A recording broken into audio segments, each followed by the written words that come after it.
Bonjour à toutes et à tous, bienvenue dans ce nouvel épisode d'Insomnie hors de mon lit. Bonjour et bienvenue à vous aussi qui allez nous retrouver sur YouTube en vidéo. Aujourd'hui, j'ai le plaisir, même l'honneur de recevoir Fabien Moine. Alors, il est naturopathe de formation, mais son parcours ne se résume pas à cette seule étiquette. Bien au contraire, Fabien, il est aussi éditeur, auteur, réalisateur de documentaires, formateur, conférencier et surtout, j'ai envie de dire, un explorateur infatigable sur la santé humaine et dans toutes ses dimensions physiologiques, émotionnelles, sociales, politiques. Ça fait plus de 10 ans qu'il œuvre à mettre en lumière des pratiques de santé parfois oubliées, parfois marginalisées, tout en portant un regard critique sur, qui dit critique dit courageux aussi, j'ai envie de dire, sur les dérives du système de santé actuel. Et d'ailleurs, il s'était pas mal fait remarquer pendant toute la période Covid par rapport à ses prises de position et par rapport aux valeurs qu'il défendait dans le cadre de la santé. Donc, qu'on partage ou pas ses prises de position, il faut reconnaître une chose, Fabien ne fuit pas le débat, il s'engage. Et d'ailleurs, si vous allez visiter sa chaîne, vous allez voir qu'il y a énormément de sujets un peu touchy et essentiels qui sont développés et à chaque fois avec beaucoup de calme, avec beaucoup de sérieux aussi et de préparation par rapport à ce qui se dit. Donc, on ouvre vraiment des espaces de réflexion, souvent là où le consensus semblait imposé. Alors, dans cet épisode, on va parler bien sûr de sommeil, mais aussi de terrain, de responsabilité, de liberté et de ce que cela implique concrètement dans nos choix de vie. Eh bien, il ne nous reste plus qu'à souhaiter la bienvenue à Fabien. Allez, c'est parti. Bonjour Fabien. Bonjour Aurélie, puis bonjour à tous ceux qui nous regardent et qui nous écoutent. Fabien, on va rentrer très rapidement dans le vif du sujet parce que on a un beau programme là aujourd'hui sur ce podcast. Je t'ai prévu plein de sujets bien sûr en lien avec le sommeil à développer parce que je sais que ton regard il est très éclairant de par ton parcours et puis de par ta vision très holistique des choses. Et donc, j'ai envie d'avoir ton avis et tes lumières sur plein de choses. Je te propose qu'on commence avec une question toute simple pour poser un petit peu le contexte. Le sommeil, pour toi, Fabien, c'est quoi? Alors, le sommeil, ça appartient pour moi, quand je parle en tant qu'hygiéniste, à la catégorie du repos. Donc, le pilier fondamental, l'aspect numéro 1 pour régénérer, rééquilibrer le corps.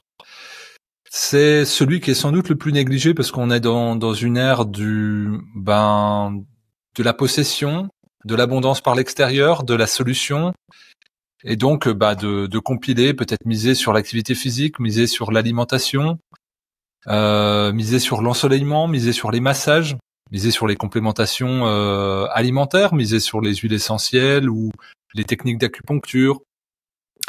Tout un tas de choses, mais en fait, on le remarque quand on le fait souligner aux gens, on dit mais quand vous dormez mal 3 nuits, comment vous vous sentez? Et là, tu peux prendre tous les compléments alimentaires que tu veux, ça va être compliqué. Donc nous, dans l'hygiénisme, on base l'essentiel de notre approche sur quelque chose de dual, qui est la toxémie et la force vitale. Et en fait, pour guérir, pour créer une homéostasie, on a besoin d'énergie. Et cette énergie, on l'obtient par le repos. Pour nous, c'est le repos qui crée de l'énergie, et donc le facteur sommeil est le numéro 1, c'est le pilier sur lequel on bâtit la santé de l'individu. À titre personnel, c'est quelque chose qui est assez compliqué puisque moi j'ai des insomnies, j'ai connu des insomnies depuis très petit, donc la question du sommeil m'a toujours questionné. Et comme beaucoup de personnes qui ont beaucoup de casquettes ou de projets, eh bien c'est là-dessus où je viens rogner bêtement. C'est-à-dire que quand on recherche à avoir plus de temps, on essaye un petit peu d'optimiser sa phase diurne. Et généralement, quand on doit compresser un projet, rendre, on va empiéter sur le sommeil. Et donc ça tient un temps. Et après, on se rend compte qu'il n'y a pas de miracle. Et donc, cette phase sommeil, pour moi, c'est une question à double sens. À la fois, je vois l'amplitude de ma santé augmenter quand je le respecte, et à la fois, j'y vois aussi une possibilité de déployer d'autres choses, notamment la créativité, pendant cette phase où normalement tout était éteint et où moi j'ai un calme et une paix intérieure qui me permet d'être infiniment plus créatif que la journée. Donc pour moi, c'est une réflexion qui est très complexe, le sommeil. Voilà pour l'introduction. Et ce qui est intéressant il y a un des points que je vais relever là qui me paraît vraiment très intéressant, c'est justement le fait que tu as dissocié le terme de sommeil et celui de repos. Le sommeil fait partie du repos. Et souvent, on a l'impression que se reposer, c'est aller dormir. Parfois même, on oublie complètement que la sieste peut aussi être un temps de repos. Moi, mon point de vue sur la sieste, il est plutôt favorable dans presque 99% du temps. Je considère qu'il est favorable. Mais bref, tout ça pour dire, c'est qu'effectivement, le repos, c'est plus large que le sommeil c'est un outil du repos. Toi, par rapport à ton parcours, que ce soit personnel, mais aussi professionnel par rapport au millier de personnes que tu as pu accompagner et dont tu as pu voir un petit peu, en tout cas, une période de vie. Qu'est-ce qui t'a le plus frappé par rapport au sommeil, la relation des gens avec leur sommeil et peut-être les choses qui te semblaient, complètement ignorées ou justement qui étaient contre-productives par rapport au sommeil? Ouais. Alors la première chose, c'est que moi je fais du terrain. Comme toi, on individualise, donc on n'a pas de faire gaffe aux protocoles généraux. Il y a des grandes tendances, il y a des très grandes lignes, mais après il y aura des petits angles d'affinage. Et donc j'ai remarqué qu'il y a beaucoup de personnes qui se contraignent à se coucher à telle heure pour trouver le sommeil. Mais le sommeil, je pense pas qu'on le trouve. On l'accueille. C'est lui qui vient à nous.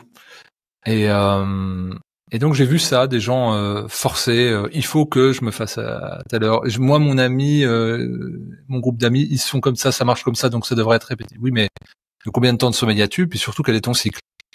Donc j'ai la méconnaissance des cycles du sommeil. Ça, c'est la première chose. Et puis la deuxième chose fondamentale, c'est qu'il y avait dans l'empêchement du sommeil une absence de lâcher prise souvent par rapport à des points de tension accumulés dans la journée, ou alors quelque chose qui est beaucoup plus chronique et persistant, une angoisse, une peur, un stress, et qui est là à bas bruit, et qui parasite la pensée et tout le système nerveux lorsque le moment de la journée vient à l'abandon, et que c'est cette difficulté de passer au lâcher prise qui fait qu'il y a des difficultés, des troubles d'endormissement. Alors ça peut être contextuel, hein. Là par exemple, on est en fin d'année scolaire, ça va concerner des étudiants, des lycéens qui ont des échéances et ils vont avoir du mal à dormir parce que est-ce que je vais réussir à gérer la veille de l'examen? C'est encore pire, c'est la nuit blanche. Voilà, donc ça c'est des échéances brèves et une fois qu'on passe l'échéance, on relâche le système nerveux, on revient. Et puis il y en a d'autres, c'est une anxiété de fond qui est plus latente. Puis on est tous différents aussi. Il y a des gens, je parlais avec quelqu'un la semaine dernière, et moi je m'allonge. C'était avec un formateur que j'accueillais. 10 secondes, je m'endors. Ah, je dis quand même. Sauf qu'il y avait la compagne qui était à côté, la femme même. Elle dit si, 10 secondes. Et donc, moi quand j'entends ça en tant que ancienne insomniaque profond, hein, plus, hein, c'est des 4-5 heures d'endormissement à partir de mes 8-9 ans. J'ai les yeux écarquillés. Et oui, il y a ça. Il y a des tempéraments différents. Il y a des gens que rien ne réveille, puis il y en a d'autres où un battement d'aile de papillon réveille.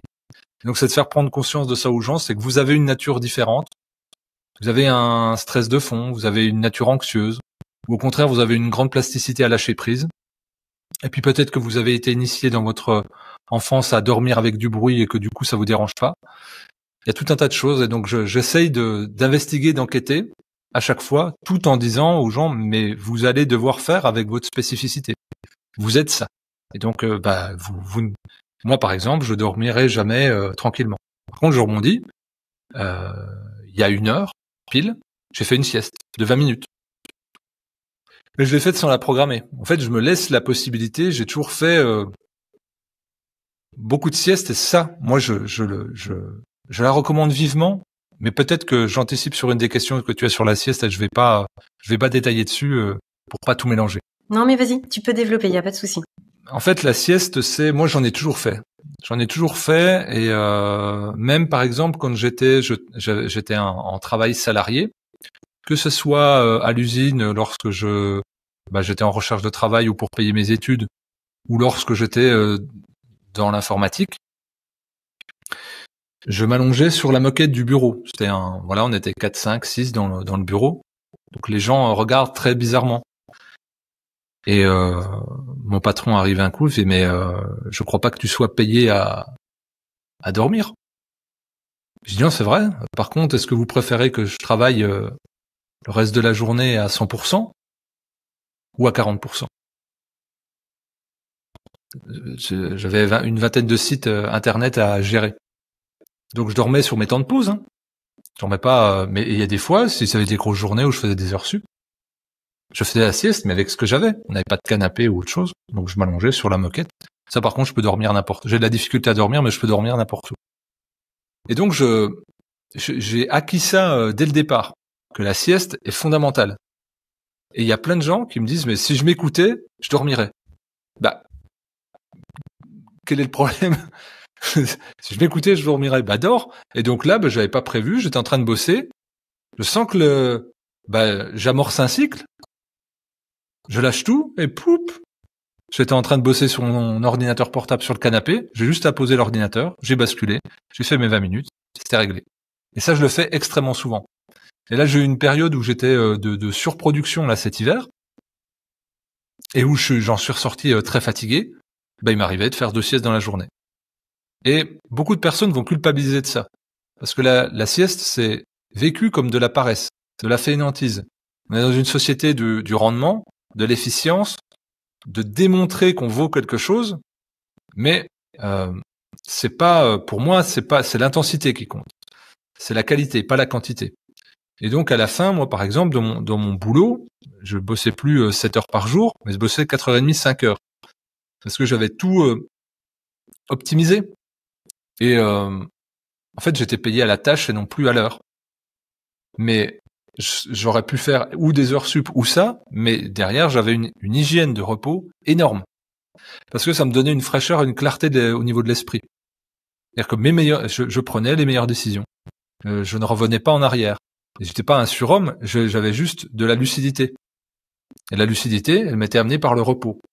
On le voit bien quand on est en phase de stress, d'hyperstimulation intellectuelle ou physique. On tient un moment, on a l'adrénaline, donc on a l'esprit clair, on est stimulé. Mais ça marche pour des phases aiguës. Ça peut tenir sur une très courte période, 3, 4, 5 jours. Mais après, ça peut plus le faire en fait sur la longueur des projets. Et donc mon investissement, moi, c'est sur le repos. C'est ça que j'essaye de faire passer comme message, que j'avais volé la formule à Albert Mosseri, un grand hygiéniste français d'origine égyptienne, qui disait si vous êtes trop fatigué pour faire une journée, organisez-vous pour faire 2 demi-journées. C'est bête, hein, dit comme ça. En fait, il parlait de la sieste comme instant pivot de la journée. Et donc moi, je fais très très très très très souvent des siestes, presque tous les jours. Et des fois, ça m'arrive 2 fois par jour, parce que c'est le besoin du corps. Donc je peux pas enseigner aux personnes d'écouter leur corps et de pas écouter le mien. Déjà que je l'abîme par un excès de travail, et notamment en empiétant sur la phase nocturne. Et mon équilibre, je le trouve avec la sieste. Et donc pour moi, il y a une réhabilitation à avoir sur la sieste. Donc là, ce que j'entends dans tout ce que tu nous as partagé, c'est, si je dois récapituler en 3 points clés, je dirais déjà de pas se comparer aux autres. Ça, c'est vraiment important. On a nos propres besoins. Et puis, nos propres possibilités aussi de gérer notre quotidien et notre propre relation à notre sommeil. Et justement, deuxième point, tu nous as, je trouve que c'est vraiment très intéressant de le dire et de le redire, c'est que tu nous as dit que tu avais beaucoup de créativité la nuit, donc finalement tu étais dans un état d'esprit beaucoup plus apaisé, serein la nuit. Donc t'es pas en lutte contre toi-même, c'est-à-dire que même si là le sommeil il est pas présent, finalement tu vas utiliser ce temps pour faire autre chose, sans te culpabiliser, sans être en lutte contre toi-même, qui finalement aggraverait le cercle vicieux. Et donc, sans être dans une relation conflictuelle, mais simplement en te disant, de toute façon, je sais que le repos, je vais pouvoir l'avoir à un autre moment de la journée. Et du coup, c'est le troisième point, de vraiment s'écouter et de se connecter à ses besoins. Dans ces 3 points, effectivement, le troisième point, il est vraiment très souvent négligé et tu l'as très bien dit, le fait de s'écouter. On s'écoute plus, même, je sais pas, quand on veut aller aux toilettes, les gens se retiennent, les gens ne s'écoutent plus pour aller boire, et donc, effectivement, on se retrouve avec quelque chose qui est très déconnecté entre nos besoins et puis la façon dont on répond à ces besoins. Moi, j'aime bien parler d'insomnie sociétale parce qu'effectivement, on est dans une société où on n'a pas vraiment le droit et l'occasion et l'opportunité de s'écouter. Et même quand on s'écoute, finalement, on peut pas vraiment se réaliser. Au-delà du fait qu'il y a beaucoup de choses qui viennent un peu corrompre notre relation au sommeil, ce qu'on fait le soir, le fait qu'on soit peu dehors, etc. Mais justement, j'aimerais bien que tu rebondisses sur tout ça et puis surtout que tu puisses donner aux personnes qui nous écoutent peut-être 1 ou 2 conseils qui te semblent les plus pertinents, les plus importants pour se distancer un petit peu des injonctions sociales et du moule dans lequel on peut avancer parfois pendant des années et des décennies pour pouvoir prendre soin de soi et notamment prendre soin de son sommeil, plus largement prendre soin de son repos. Ouais, je pense que le repos, il est vu que comme je ferme les yeux, je repose mon corps. J'étais à Paris, je vais régulièrement à Paris, donc je vais dans des immeubles pour des rendez-vous chez des amis, et je fais le test. J'allume. Alors moi, je suis jamais en Wi-Fi 4G. J'allume et je vois toute la liste des réseaux Wi-Fi que je me suis déjà tapé dans le train. Ça, c'est une hyper-excitation, c'est une hyper-stimulation. Donc vous pouvez être chez vous en ayant l'illusion de vous reposer. Votre système nerveux, il est subi à une haute intensité de stimulation. Alors c'est toujours pareil, c'est une question de terrain. Il y a des gens qui vont être hyper poreux à ces ondes électromagnétiques, d'autres moins, d'autres très peu. Et en fait, ça c'est vous. Et donc vous pouvez avoir la sensation d'être en repos, tout en étant stimulé par du bruit, par des ondes électromagnétiques, par un excès de chaleur ou de froid, ou alors avec une pensée qui tourne en rond. Pour autant, le repos, c'est je travaille pas, je ne m'active pas physiquement. Sauf que c'est pas ça le repos. Le repos, c'est le repos de l'esprit, du système nerveux et du corps. C'est au moins ces constantes-là. Et donc déjà, c'est d'apprendre aux personnes à se reposer.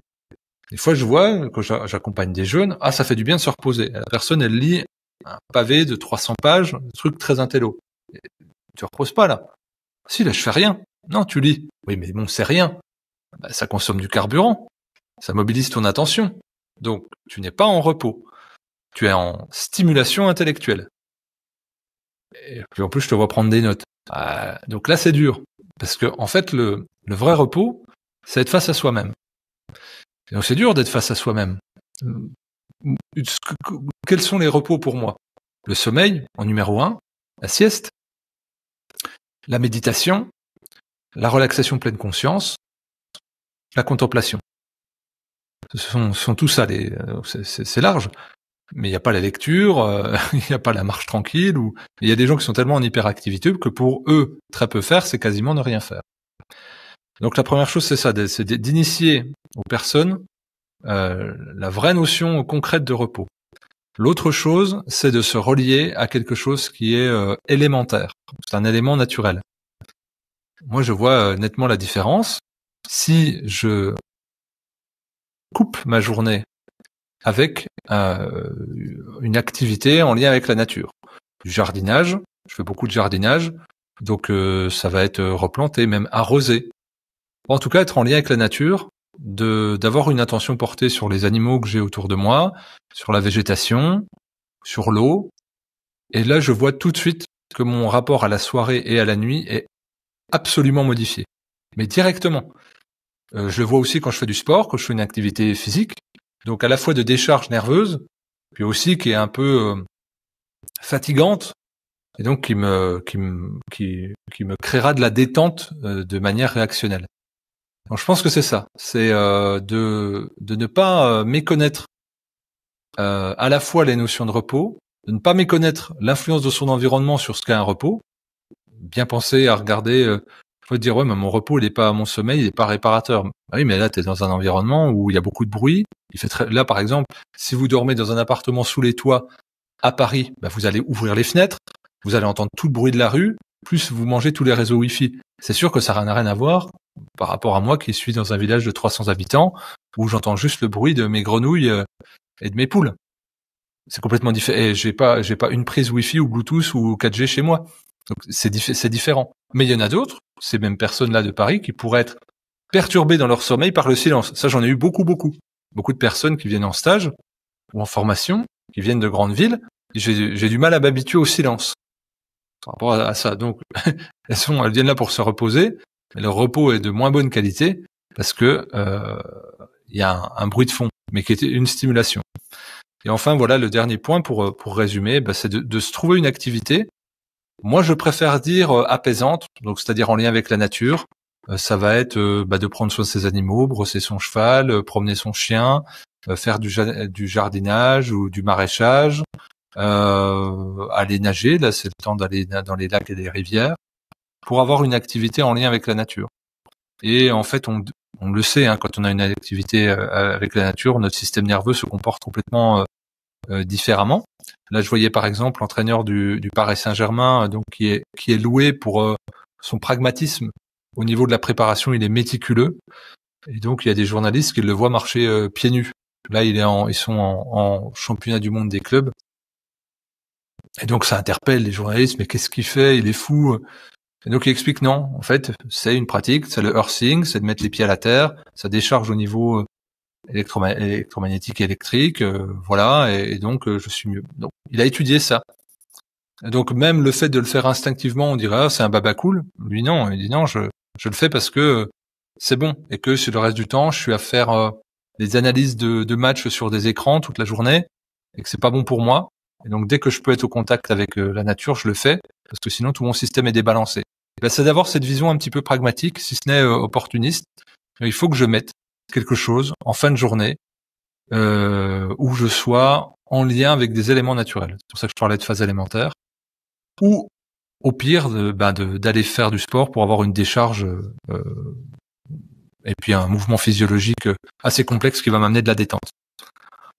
Oui, parce qu'effectivement, là, tu évoquais Paris. On a beaucoup de Parisiennes, de Parisiens qui nous écoutent sur le podcast et qui peuvent tout à fait, effectivement, se sentir un peu désemparés parce que tous les Parisiens vont pas pouvoir déménager du jour au lendemain pour prendre soin de leur sommeil à la campagne. Malheureusement, ça peut être très difficile dans le quotidien. Donc là, ce que tu nous dis, c'est qu'effectivement, le fait de pas avoir une intention de perfection, mais de se dire chaque jour, je dois intégrer un élément pour faire de cette journée quelque chose de complet, un élément en lien avec la nature, ça déjà c'est quelque chose de très nourrissant et de très reposant du coup pour le corps.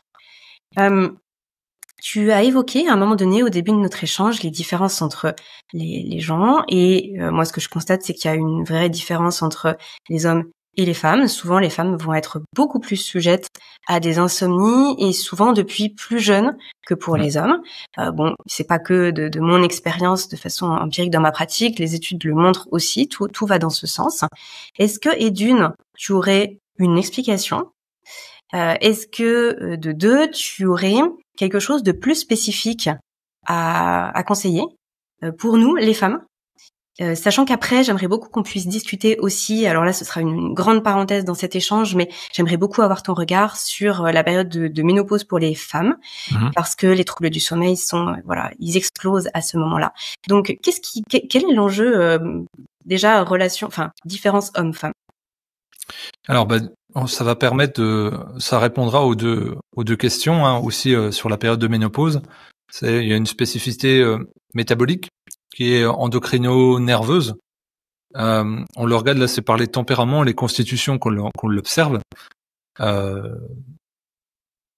exemple, les profils tels que le mien, qu'on qualifierait de nerveux ou de thyroïdien hypophysaire, on a une élaboration de notre personnalité autour d'une activité nerveuse assez forte. C'est ce qui est très développé dans le tempérament féminin. Donc, c'est-à-dire qu'on va être plus dans le mental dans l'intellectualisation et moins dans le fait d'avoir une robustesse endocrinienne, notamment au niveau de l'activité des glandes surrénales. Autrement dit, on est plus sujet au stress, à l'anxiété, et donc ça consomme beaucoup d'énergie, et que, naturellement, on aura une moindre plasticité à être dans la détente, dans l'abandon et dans le lâcher-prise, parce qu'on est plus activé par le stress et l'angoisse. Alors ça, c'est vraiment au niveau des profils glandulaires types. D'ailleurs, c'est ce qu'on peut voir hein, quand une femme est plus, on va dire, pléthorique ou incarnée, a moins de problèmes de sommeil. C'est ce qui est assez observable. Donc moi, c'est cette piste-là. C'est pas une vérité. Hein, là, on est sur l'empirisme pur. Mais moi, c'est ma croyance. Elle est assez forte et sur la clinique, c'est rarement à côté. Donc ça, c'est une chose. Ça va toucher de plus en plus d'hommes parce que on voit qu'il y a une diminution de l'activité, de la présence des personnes, on va dire une robustesse hormonale, pour parler vulgairement. On le voit, la dominante de la personnalité sanguine. Donc là, j'utilise des mots qui renvoient à des tempéraments naturopathiques ou des tempéraments de l'endocrinopsychologie de Jean Duchazot. Et donc, si vous regardez les personnes qui ont une grande facilité à s'endormir, sont plutôt les gens qui sont dans le travail manuel, dans le travail physique. Pas parce qu'ils sont fatigués, parce qu'en fait, ils ont un équilibre entre l'esprit et le corps, et ils ont un corps très présent. Les gens qui ont eu des activités ou une prédominance de la fonction intellectuelle ou psychique, émotionnelle, vont clairement avoir une grande difficulté à lâcher prise parce que la tête fonctionne tout le temps. C'est un rythme qui est comme ça. Ce sont des personnes qu'on qualifie de nerveuses, anxieuses, stressées. C'est comme ça. C'est une dominante. C'est notre tempérament. Donc, l'expression de notre personnalité va toujours dans le sens de l'exacerbation de notre tempérament, alors que la sagesse voudrait qu'on aille dans la complémentarité de notre tempérament. Parce que la santé, c'est un équilibre dynamique. Et on doit faire en sorte d'avoir nos préférences pour des activités qui sont complémentaires, parce que sinon on va s'user plus vite et on va se brûler. Et on va remarquer ça. C'est-à-dire, des fois, il y a des gens qui vont pas du tout ensemble dans le couple. Et si on observe finement, ils sont absolument complémentaires. Ils s'équilibrent. Celui qui est plutôt avec un entrain modéré, très terrien, qui va dormir facile, faut presque lui dire, allez, on se bouge là. Il va apaiser extrêmement son conjoint ou sa conjointe, qui est dans l'hyperactivité mentale. Il faut faire ça. T'as pensé assez? Il faut faire ça. Ouais, c'est bon. Non, c'est pas bon. Tu dis toujours que c'est bon, mais faut quand même faire ça. Puis il faut faire ci. Puis là, faut qu'on parte à l'heure. Faut partir. Tac, tac, tac, tac, tac. Il y en a un qui est comme ça. Donc, qui va dormir le mieux? Qui va dormir le mieux dans les deux? C'est évident. Donc, il y en a un qui va aider à l'apaisement, mais il faudra que faut que les deux personnes s'ouvrent à l'autre. Et ça peut être, là, je parle de couple amoureux, mais ça peut être un couple professionnel. C'est pour ça qu'il faut choisir ses binômes aussi dans le travail. Et donc, mais tu me comprends pas. Toi, de toute façon, t'es jamais inquiet de rien. Oui, c'est pour ça que tu l'as choisi. C'est pour qu'il te ramène à un équilibre où tu vas pouvoir te poser à un moment donné, d'être inspiré. Et lui-même, cette personne qui ne semble inquiète de rien, va pouvoir s'élever pour avoir un peu plus d'élan, de dynamisme, d'entrain, et puis d'être piqué un petit peu de temps en temps par des moments pour être dans des phases où il va être plus alerte et plus productif. Et ça, je trouve ça merveilleux, mais il faut savoir l'observer. Et donc, il y a des couples professionnels ou amoureux ou amicaux qui fonctionnent très bien sur ces grands paradoxes, sur ces grandes dichotomies. Mais en fait, ils ont une belle harmonie. Et il y a à parier que il y a dans ce paraverbal quelque chose qui est indispensable à l'autre, mais que la tête empêche souvent de prendre. Donc, faut l'accepter. Lui, il est comme ça, et je l'ai choisi pour ça. Donc, en fait, là, je suis pas irrité contre lui parce qu'il est pas assez stressé.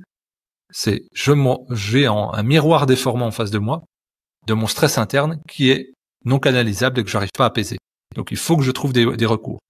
Il faut que je fasse le matin de la relaxation, Et le soir, peut-être de la méditation pour créer des zones de parenthèse et peut-être avec de la cohérence cardiaque le midi pour baisser cette tension nerveuse qui est plus forte que moi, qui me domine. Et que si j'en prends pas soin dans la journée, bah c'est sûr que j'arriverai complètement cramé et que ma tête, mes émotions, elles vont parasiter ma bascule dans le sommeil. Alors que l'autre, il sera en train de ronfler sitôt qu'il s'est brossé les dents. Donc ça, c'est déjà la première chose. Et je pense que la femme, pour résumer de manière générale, elle est beaucoup plus psychique, elle est beaucoup plus émotionnelle, elle est beaucoup plus passionnelle, elle est beaucoup plus intellectuelle et sensitive. Donc ce sont des zones d'activation que je dirais supérieures, si on doit, pas au niveau hiérarchie, mais supérieures au niveau de parce qu'il y en a qui nous écoutent en podcast, mais là je suis en train de mimer le haut du corps. Donc, on est dans une activation de la sphère cérébrale. Là où d'autres personnes sont plutôt actives, comme je disais, au niveau des glandes surrénales, donc du bassin, très ancré. Et donc il y a une belle harmonie, et ça suffit. Tac, ce sont des gens qui peuvent être en plus très bien organisés. Ça roule. Mais chacun son tempérament. Et donc quand vient la phase de la ménopause, alors qui est vécue comme une fatalité avec beaucoup d'effets secondaires par nombre de femmes, mais sur lesquels on peut avoir un regard autre selon l'approche santé ou culturelle qu'on peut avoir. Par exemple, en médecine chinoise, on va appeler ça le deuxième printemps. Donc il s'agirait de renaître quelque part, et non pas de dépérir, parce qu'il y a cette image, je sers plus à rien, parce que ataviquement, une de mes grandes fonctions de femme, c'était la fonction reproduction, et donc symboliquement, quand ce n'est plus là, quel vide. Et ça, c'est ancestral, multimillénaire. C'est à l'intérieur que la femme ait eu ou pas des enfants, je dirais peu importe.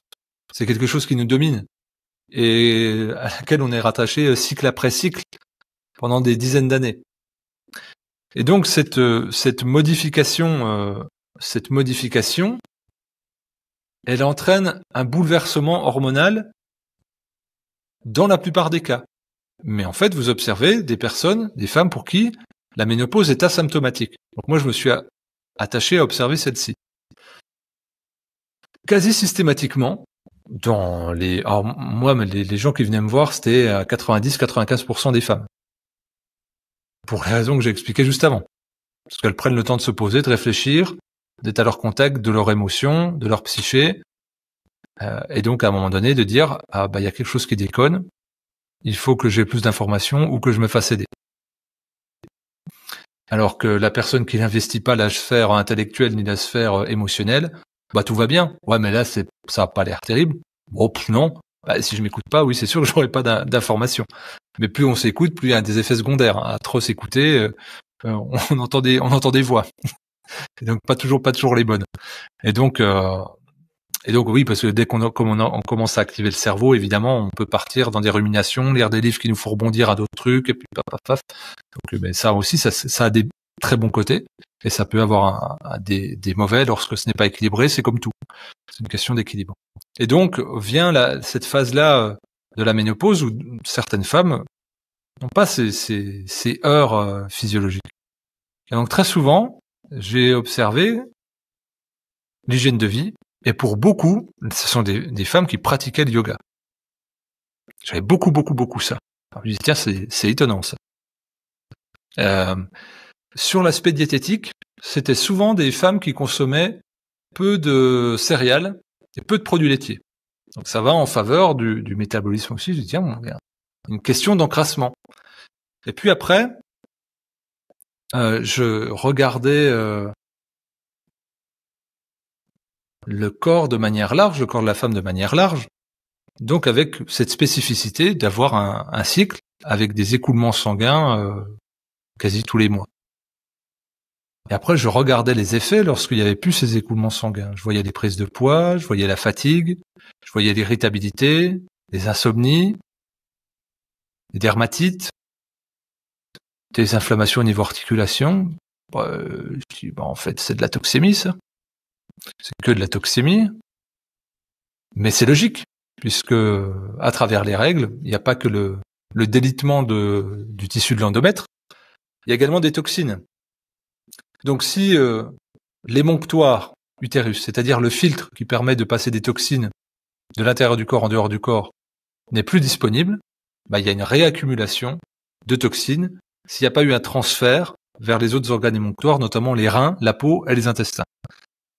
Fabien, est-ce que, je me permets cette incise, mais pour que les personnes qui nous écoutent puissent vraiment bien te suivre, est-ce que tu pourrais nous faire un petit focus sur cette notion de toxémie, nous dire à quoi ça fait référence. Tu as édité chez Exuvie, bien sûr, un livre que tout le monde devrait avoir dans sa bibliothèque. Mais je veux bien que tu nous en parles 2 minutes, comme ça on va vraiment bien te suivre pour la suite. Oui, alors j'ai dit en tout début en introduction du podcast que nous avions 2 piliers dans l'hygiénisme, donc la discipline dont je me réclame, qui est un peu la mère de la naturopathie. Donc c'est le fait d'agir en prévention et en accompagnement de santé uniquement à travers l'hygiène de vie. Donc c'est-à-dire le repos, l'activité physique, l'alimentation, la vie relationnelle et émotionnelle, l'ensoleillement, et aussi un travail de l'ordre on va dire, de la spiritualité. Donc, il y a sept grands piliers. Et donc, on s'appuie sur une vision duale du corps humain, comme je le disais, avec d'un côté la force vitale, c'est-à-dire l'énergie disponible en grande partie par le repos, par le carburant alimentaire, mais pour nous, c'est le repos qui crée de l'énergie, donc d'où mon intérêt pour le sommeil, les siestes et autres méthodes de relaxation. Et puis d'un autre côté, dans cet aspect dual, on a la toxémie, qui elle est le fait d'être surchargé de toxines, qui va nous faire basculer du côté de la mauvaise santé et déclencher des phénomènes réactionnels qu'on va appeler maladies. Et donc on a d'un côté la force vitale, de l'autre la toxémie. Voilà, c'est comme ça. Et si vous avez assez de force vitale, votre corps peut gérer la toxémie. Si vous n'en avez pas assez, la toxémie prend le dessus et vous rentrez en état pathologique. Et donc la toxémie, c'est le fait d'avoir plus de toxines, que vous n'avez de ressources pour les éliminer. Pour éliminer ces toxines, c'est-à-dire des déchets produits par le corps ou amenés à l'extérieur du corps avec de mauvaises habitudes de vie ou un mauvais écosystème, l'eau, l'air, l'alimentation, l'alcool, la cigarette, les ondes électromagnétiques, etc. Et puis après, vivre, le simple fait là de vivre, d'avoir une activité intellectuelle, de respirer, je génère du CO2, donc je dégrade mon corps en produisant des toxines, mais c'est pas grave, parce que j'ai des organes émonctoires, des filtres qui me permettent d'éliminer ces toxines de l'intérieur vers l'extérieur. Donc ce sont les reins, à travers les urines, ce sont les intestins, à travers les selles, ce sont la peau, avec la sueur, et puis ça va être également les règles avec l'utérus, ce qui est une spécificité féminine. Ce qui participe aussi au fait que les femmes sont globalement en meilleure santé que les hommes. Elles mangent moins, boivent moins d'alcool, elles fument moins, mais elles ont aussi un organe émonctoire supplémentaire. Donc c'est une chance énorme, mais cette chance, c'est pour ça que moi j'ai une formule que j'utilise, je dis à la ménopause, la femme redevient un homme avec un grand H comme un autre. C'est-à-dire elle ne s'appuie plus sur un émonctoire supplémentaire. Sauf que, imaginons, tout à l'heure je parlais de travail, de contexte de travail.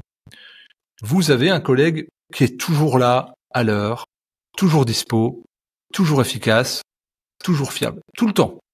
Ça fait 30 ans que vous travaillez avec.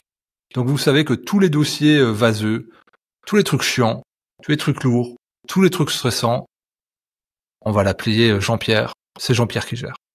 Il est fiable. C'est comme ça en fait. Personne se pose la question de savoir s'il pourra faire ou pas, s'il pourra gérer ou pas, s'il va anticiper ou pas, s'il va aller au bout ou pas. On ferme les yeux. On sait que celui prend le dossier, il le transforme d'un truc pourri, où personne n'y comprend rien, à un truc nickel sur lequel il n'y a rien à redire. Donc, c'est pas qu'on va abuser de lui, c'est qu'on va s'appuyer sur lui parce qu'on sait que c'est le point fort du bureau. C'est dans l'entreprise, c'est lui qui gère. Donc, on lui confie, on s'appuie sur lui. Mais à un moment donné, il va falloir qu'il parte en retraite. Il a fait ses 40 ans de bons et loyaux services, donc il est temps de partir. Mais il n'a pas fait le transfert de savoir et de compétences. Donc du jour au lendemain, Jean-Pierre est plus là. Qu'est-ce qu'on fait pour tout le reste? L'émonctoire utérus, c'est ça. On s'appuie sur lui parce que tous les mois, il élimine. Et d'ailleurs, il est tellement dans l'élimination qu'il en a des symptômes très désagréables. Parce qu'il a beaucoup de toxines à gérer. Donc, il va déclencher un phénomène d'endométriose. Très généralement. Les douleurs que ressentent les les femmes pendant leurs règles, sont très généralement dues, et là c'est sur des milliers de femmes que je parle, c'est pas des cas anecdotiques, donc je suis sûr de mon coup quand je dis ça, c'est une toxémie. Et donc quand on modifie l'hygiène alimentaire, ces femmes-là, les règles, vont jusqu'à devenir asymptomatiques au bout de quelques cycles. Ça paraît sans doute difficilement entendable pour les femmes qui peuvent nous écouter qui ont des règles douloureuses, mais c'est vrai. Et donc, moi, je sais, vous enlevez gluten, produits laitiers, sucre, alcool, tous les stimulants, et puis vous allez faire une monodiète de fruits et ou de légumes juste en phase avant le cycle, au niveau prémenstruel. Et puis vous allez même peut-être juste boire des jus pendant vos règles. C'est dingue, au bout de 3 cycles, je sens plus rien. Avant, j'avais mal au ventre, j'étais plié en deux, j'avais des règles abondantes, j'avais des règles très colorées, quasiment noires. Bah oui, parce qu'en fait, c'est selon le volume de toxines qu'on a dans l'organisme. Et donc, si, avant la ménopause, on fait ce travail-là, de réguler les toxines, de vraiment avoir un corps soulagé. Parce que qu'est-ce qui se passe pour comprendre? Qu'est-ce qui se passe juste avant les règles ou pendant les règles? Les personnes sont irritées, elles ont mal au ventre, sont nerveuses, elles ont des éruptions cutanées. Ce sont les signes d'une détoxination. Ni plus ni moins. Et donc, c'est ce qui est revécu autrement par hyperintoxication lorsqu'il y a ménopause et donc plus de règles. Donc, c'est de soulager le corps au niveau physiologique, notamment par l'alimentation, et après, de travailler au niveau du système hormonal. On a tellement fait une mauvaise pub au gras que la plupart des femmes sont déficientes en acides gras. Et donc, les acides gras, c'est ce qui permet le maintien d'une bonne... On en parle souvent pour le cerveau, c'est vrai, mais en fait, c'est surtout pour les glandes endocrines, et qui travaillent conjointement, comme les deux revers d'une même pièce, avec le système nerveux. Et donc, le fait d'avoir fait une mauvaise pub au gras en disant attention, vous allez prendre du poids, fait que pour beaucoup de femmes, il y a un déséquilibre glandulaire manifeste, ce qui se traduit souvent par... on peut se poser la question, c'est pourquoi 9 personnes qui ont des troubles thyroïdiens, notamment des thyroïdites, donc des maladies d'Hashimoto, sont des femmes. 90% c'est quand même très débalancé. Alors il y a le fait d'être en effet plus sujet à des émotions fortes, mais aussi le fait d'être déficient en acides gras. Et donc généralement, moi si je dois traiter de manière naturopathique, là je donne une recette toute faite sortie du chapeau, mais que vous ne devez pas appliquer, mais pour vous dire que ça marche dans une très grande majorité de cas, c'est d'hypersupplémenter en acides gras oméga 3 et de complémenter en zinc et en manganèse. Et déjà là, il y a une très grande réforme au niveau de ce qui est vécu par la femme. Mais si on le fait dans sa vie de femme réglée, non ménopausée, on arrive avec ce nettoyage, cette autolyse qui a déjà été faite, ce rééquilibrage glandulaire et nerveux par les acides gras oméga 3, mais aussi par des techniques respiratoires d'équilibrage. On parlait de la cohérence cardiaque, mais il y en a bien d'autres. Et donc, on va traverser la ménopause de manière extrêmement peu, voire pas symptomatique. Là, par rapport à tout ce que tu nous as partagé, il y a vraiment 2 choses pour moi qui sont très importantes de retenir. La première, c'est le fait que peu importe de là où on part finalement, et peu importe quel est notre niveau de gestion de nos émotions, eh bien finalement, c'est pas une sorte de... Enfin, faut pas rester sur cette notion de j'ai un terrain anxieux et puis c'est comme ça, tant pis. C'est qu'effectivement, on va pouvoir se renforcer et on va dire plus on part de base, c'est-à-dire que finalement plus on a un terrain anxieux et plus il va falloir qu'on puisse avoir des outils pour se renforcer dans le quotidien. C'est ce que tu as dit, la personne qui va être vraiment extrêmement dans le mental, dans le contrôle, dans l'émotionnel, elle va avoir besoin peut-être de faire pas une séance de méditation une fois par semaine avec ses amis ou voilà une séance de sport de temps en temps. Elle va peut-être avoir besoin justement d'en faire une le matin et d'en faire une le soir, parce qu'il va falloir qu'elle adapte, qu'elle mette dans la balance en fait suffisamment de choses pour compenser ce qu'il y a derrière.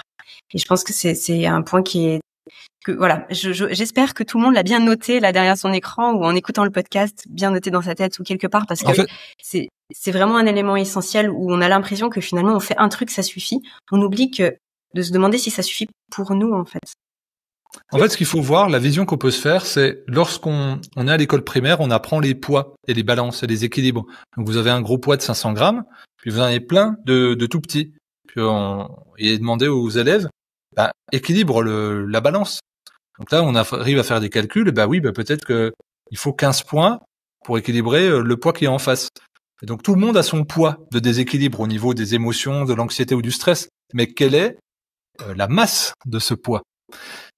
Et donc je dis, moi je vais faire ça, la même dose que tout le monde. Oui, mais toi c'est un poids de 500 grammes, et lui c'est un poids de 25 grammes. Donc tu vas faire ton poids de 25 grammes parce que ça marche pour lui, donc en mimétisme, mais ça sera 20 fois moins que ce qu'il te faut. Gros problème, grosse solution. Et en fait, ce qui compte, c'est votre terrain, puis surtout les ressources que vous allez mettre en face de votre terrain. Ce qui compte, c'est la qualité des ressources. Et donc d'additionner soit la même pratique, soit d'additionner les pratiques pour arriver à l'état d'équilibre. Et donc si vous êtes en phase d'examen, et puis que là, ça vient valider... par exemple, là, il y en a qui vont passer leurs examens, il n'y a pas ou des concours. Les concours, c'est encore pire. Parce qu'on sait que là, c'est oui ou non, et hop, ça part, quoi. On est dépendant aussi des autres. Il y a sa réalisation à soi, mais il y a l'aspect concurrentiel. C'est pas une note qui compte. C'est la meilleure note que le voisin. Sauf que là, ça nous appartient plus. Et on se dit, c'est maintenant où. Et donc là, c'est un très grand stress pour les personnes. Et parce que peut-être que ça vient valider ou invalider 3 années d'études. Donc là, il va falloir mettre des ressources très fortes en face. Si on a à faire face à un deuil, il va falloir mettre des ressources très fortes. Si on va passer le permis de conduire, un peu moins forte, mais quand même significative. Et donc c'est juste ça en fait. La première chose, c'est de se connaître, de connaître son vrai état. Par exemple, il y a beaucoup de gens en pressant, ça transpire. Est-ce que vous êtes stressé ou nerveux? Non. Et la personne est de bonne foi. Sauf que c'est un état normal. Elle ne peut pas le mesurer. Et souvent, les gens, ils vont se faire masser. Dire, ça m'a fait du bien, mais par contre, qu'est-ce que j'étais fatigué après, puis j'ai dormi. Je dis, non, tu n'étais pas fatigué. Tu étais détendu. Donc, tu tenais uniquement la tension nerveuse. Donc, ta fatigue, on va revenir au sujet, on fait une boucle. Elle est accumulée sur des semaines, voire des mois, voire des années. Tu tiens par le stress, tu te rends absolument pas compte que tu es habité, tu es possédé par ce stress. Tu sais même toi qu'à l'intérieur du stress, plus que le stress qu'à l'intérieur de toi. Et au moment où on te propose de faire une relâche, là en passant par le corps, tu t'effondres, tu dis mais j'arrivais pas à m'en remettre de ce massage.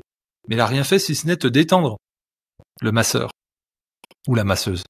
Et donc là, c'est un premier électrochoc, c'est un premier élément de diagnostic, c'est un premier miroir. Mais la plupart des gens qui sont anxieux ou stressés, enfin il y a beaucoup de personnes, pas la plupart, beaucoup de personnes ne le mesurent pas. Et donc ils ne peuvent pas identifier le volume de ressources à mettre en face parce qu'ils savent pas. Donc ça commence déjà par s'identifier soi-même par rapport à un niveau. Et là souvent, faut passer par un tiers.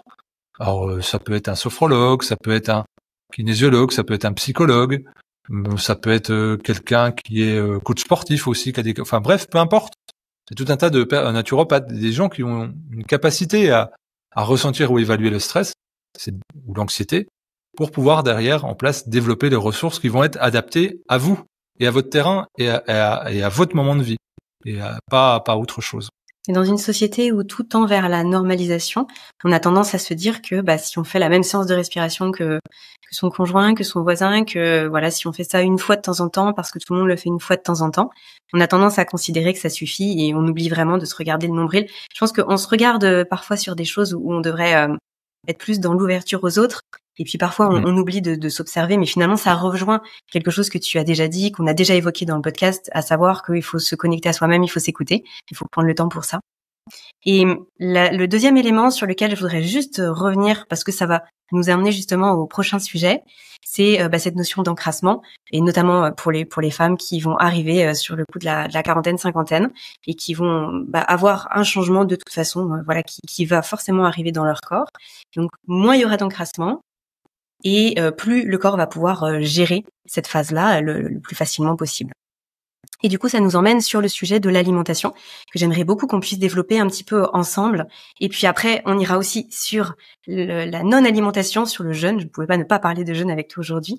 Mais déjà sur l'alimentation, parce que finalement, et à ma grande surprise, là, sur toutes ces dernières années, depuis 6 ans maintenant, j'ai constaté que il y avait des personnes qui étaient végétariennes qui dormaient extrêmement bien. Il y avait des personnes qui avaient un régime cétogène qui dormaient extrêmement bien. Des personnes qui faisaient pas attention à leur alimentation qui dormaient extrêmement bien.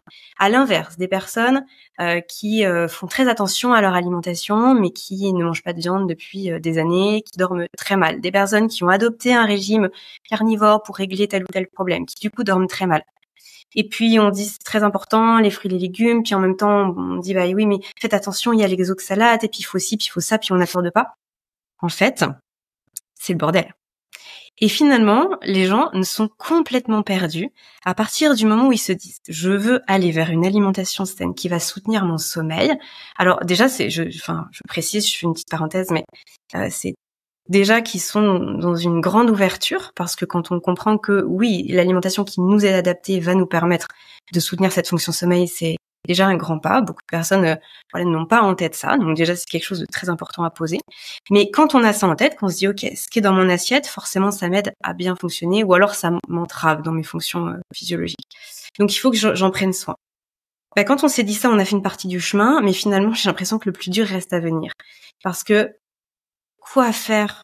Qu'est-ce qui va nous être adapté? Parce que là, à nouveau, même si dans les familles, souvent la maman elle cuisine pour tout le monde, ou alors on a l'habitude de manger la même chose que tout le monde à la cantine. En fin de compte, on le sait bien. L'alimentation, ça va pas faire la même chose dans un corps que dans un autre. Alors, Fabien, quel est ton point de vue là-dessus, avec toute l'expérience que tu as? Et quels seraient les premiers conseils que tu pourrais donner aux gens pour essayer d'y voir clair et qu'ils puissent se diriger vers une alimentation qui va soutenir leur fonction sommeil? Alors c'est une question qui est extrêmement vaste, et sur laquelle mes réflexions et donc mes insomnies ne cessent d'augmenter année après année. J'ai certaines zones de certitude, et puis il y en a d'autres qui sont incertaines et qui le resteront tout le temps. Là, je suis en train mon prochain ouvrage sera sur la différence d'alimentation entre les grands singes et nous, puisqu'il y a des courants alimentaires, il y a des courants idéologiques qui disent nous avons un système digestif qui est proche des grands singes, donc par syllogisme, nous devrions manger comme les grands singes. Et donc je me suis dit que de manière pédagogique, j'allais faire un travail historique et anthropologique pour montrer que il y a une disparité quand même, déjà entre les grands singes eux-mêmes, entre les grands singes et les humains, et surtout entre les humains eux-mêmes. Et donc nous sommes dans une époque de grandes règles, de grands conditionnements. Il faut faire tant de sport, il faut dormir comme ça, il faut manger comme ça, puis des grandes règles diététiques. Sauf que nous avons des génotypes extrêmement différents, parce que nous venons de plein d'endroits d'un point de vue génétique, et que nous sommes le fruit d'une adaptation. Et donc il serait insensé de demander à un Inuit de manger comme un Maasai, ou de manger comme un Vietnamien, ou de manger comme un Sud-Américain, ou de manger comme un Norvégien, ou un Saharien. Rien que ça. Donc déjà, qui sommes-nous génétiquement? Il faudrait avoir cette réponse, parce que nous n'avons pas tous les mêmes enzymes disponibles pour dégrader les céréales, les amidons, ou les produits laitiers, ou de métaboliser les graisses, ou de tamponner l'acidité des acides forts amenés par les protéines animales. On est tous différents. Et donc on le voit par exemple, vous le voyez, hein, cette différence d'alimentation. Notamment, je parlais du Vietnam, mais je peux parler d'Asie. Vous avez, dès la première génération d'immigrés, une augmentation de la masse mammaire chez les jeunes femmes asiatiques par rapport à les cousines qui restent en Asie du Sud-Est souvent. Les hormones ont une stimulation supplémentaire due à l'alimentation. Et donc, vous ne pouvez pas faire l'économie. Encore une fois, ça revient à qui êtes-vous? Pourquoi êtes-vous designé par la nature? Par exemple, dans le Nord-Pas-de-Calais, 90% de la population a développé une enzyme qu'on appelle la lactase. Le fait de pouvoir dégrader et digérer, entre guillemets, le sucre du lait. Mais si vous allez dans les Bouches-du-Rhône, 80% de la population n'a pas de lactase, ou de manière insuffisante pour dégrader le sucre du lait. Donc vous aurez un type de personne qui tolérera, pas pour qui le lait est bon, hein, pour qui il y aura un facteur de tolérance, et pour d'autres où il y aura un facteur d'intolérance. De la même façon, vous avez dans la population un écart très fort. J'ai un des derniers livres que j'ai édité avec ma maison d'édition, c'est le livre du docteur Georges Mouton sur les génotypes alimentaires. Les génotypes alimentaires, notamment sur l'amylase salivaire. L'amylase salivaire, donc c'est une enzyme qu'on a, comme son nom l'indique, dans la salive, qui nous permet au moment de la mastication de dégrader, de fragmenter les glucides complexes en glucides simples et de les rendre plus digestes. Sauf que dans la population, vous avez des personnes qui ont 2 paires d'amylase salivaire et d'autres qui en ont 12 paires. C'est un facteur x12. Donc il y a des gens qui peuvent digérer 12 fois plus le sucre des céréales, notamment. Et ce faisant, eh bien vous allez avoir des personnes qui ont de la difficulté à digérer les céréales, les amidons. En les consommant, elles vont prendre du poids à calories égales. C'est-à-dire que si elles mangent, par exemple, 1800 calories variées à dominante grasse, tu parlais de régime cétogène ou paléo, elles prendront pas de poids, mais le même volume calorique, incluant une part significative de céréales, elles vont prendre du poids. Elles vont grossir, vont avoir la rétention d'eau, de la graisse au niveau viscéral, au niveau des cuisses, simplement parce qu'elles n'ont pas assez d'amylase salivaire. Ça paraît fou, et donc c'est une lourdeur pour ces personnes. Donc imaginons que le soir, au repas, elles mangent un peu de pain, ou un peu de riz, ou un peu de pâtes. Ça va être complexe pour elles de digérer ces céréales complexes. Eh bien, ça va être le métabolisme va plus travailler à essayer de digérer ce pourquoi l'organisme n'est pas fait, plutôt que basculer tranquillement dans le sommeil pour réparer et détoxifier. Et donc, ça demande un petit peu de s'observer. La chose, on dirait dire, il faut que je fasse une analyse génétique. Alors oui, c'est possible. Vous pouvez connaître votre génotype. Donc, vous avez des laboratoires qui font ça, mais vous avez aussi votre observation. C'est comment je me sens après avoir mangé tels aliments. Alors, le but, c'est de mélanger le moins possible.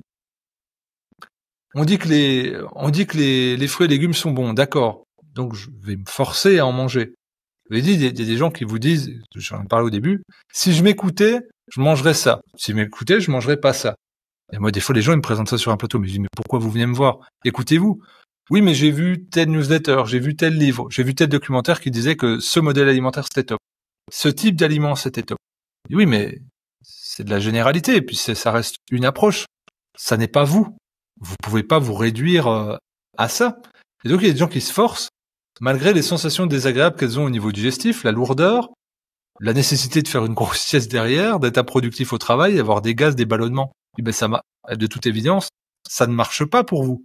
Peut-être que pour la cohorte de personnes qui ont fait partie de l'étude qui a validé ce constat scientifique, comme quoi c'était bon ce modèle-là alimentaire, ou high carb, ou high fat, mais on n'en sait rien. Il y a une étude, très grande étude en 2018 qui s'appelle DietFit, étude mondiale. Diète, D-I-E-T, plus loin, fit, F-I-T. Donc, quel régime alimentaire allait aider les personnes obèses à devenir plus fit, devenir plus minces? Donc ils ont fait la moitié des participants, il y avait 8 ou 900 personnes atteintes d'obésité, qui ont été soumises à des calories égales, le groupe coupé en deux, de manière aléatoire, certains avec des glucides hauts et d'autres avec les graisses hautes. Et donc, il y avait un biais pour les chercheurs, c'était de valider le fait que le régime cétogène faisait faire du poids. Or, quasiment les mêmes résultats pour l'un pour l'autre. Et là, ils disent mais comment c'est possible? C'était sur des nombreux mois. Donc il y a des gens, des obèses, qui arrivaient à perdre du poids avec une dominante de graisse. Donc ça confortait leur hypothèse. Mais des gens qui arrivaient à perdre du poids par dominante de céréales. Et d'autres qui stagnaient à leur poids avec l'un ou l'autre des régimes. Ils disaient c'est pas possible. Eh ben, la conclusion de cette étude, c'était que c'était pas le modèle alimentaire qui était important, c'était la génétique et les génotypes de la personne qui étaient plus importants. Et ça, vous avez votre carte génétique à vie. Donc vous serez fait ou non pour des aliments ou des modèles alimentaires. C'est comme ça. Et donc ce qui est très intéressant, c'est que ce livre a été coécrit par Julie Dioré, qui est anthropologue de l'alimentation et naturopathe, et qu'elle raconte. Donc ce que je dis là n'est pas une révélation, parce qu'elle raconte ce témoignage dans le livre. Elle avait de la difficulté à perdre du poids, à réguler son poids, en dépit de toutes les connaissances qu'elle avait, et en dépit de toute la bonne volonté qu'elle mettait à appliquer son régime. Et donc Georges lui a dit, écoute, tu coécris avec moi, on va faire le test des génotypes, et tu vas manger selon tes génotypes. Et là, le temps de l'écriture du livre, à calories égales, elle a perdu du poids, pour la première fois. Et donc c'est venu valider le livre, et donc il a mis encore plus d'ardeur et de passion à le coécrire, parce que c'était passé par elle. Mais elle restait dans des dominantes de mouvement alimentaire. Sauf que ce mouvement alimentaire, faut très vite s'en extraire pour dire je suis une personne absolument unique. Donc je ne dois me concentrer sur moi. Et de l'autre chose, je suis conditionné par mon métabolisme. Et donc il y a quelque chose dans le bouquin que j'écris là actuellement, je raconte même, je pousse le curseur assez loin pour montrer que, en fait, vous allez vous questionner tout le temps.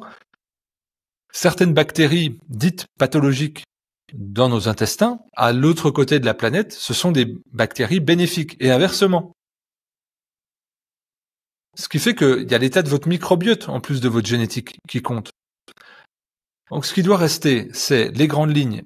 Ne fait pas partie de l'alimentation humaine, l'alimentation industrielle, les plats préparés, tout ce qui est non biologique,